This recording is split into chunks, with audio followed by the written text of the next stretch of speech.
Sasa tumeona rais wa nchi na Raila Odinga wamekubaliana kupeleka Kenya mbele. Na mimi nataka kushukuru, tuwapongeze wao kwa sababu leo hii wamekata shauri kwamba Kenya lazima iende mbele. Tuwapigie makofi. Kuna viongozi wengine huwezi kufanya kazi na wao hata ukitaka. Kazi asubuhi ni ukabila. Akilala ukabila. Akiamuka ukabila. Rais amefanya kuunganisha wa Kenya. Kuna mtetezi mmoja ukabila katika sehemu hii. Sisi tunamwambia ni vizuri tuunge wao viongozi ili wafanye kazi ya taifa. Vile watu wanakemea mambo ya corruption, pia mjitokeze wasiwasi kukomea watu ambao wanafanya ukabila.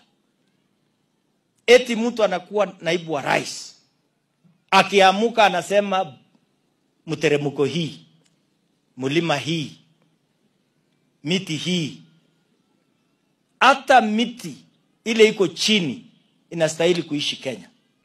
Sisi tunaambia rais na Raila Odinga, nyinyi ni viongozi, na hiyo maisha ambayo mmetuonesha sisi kama wa Kenya tutafuata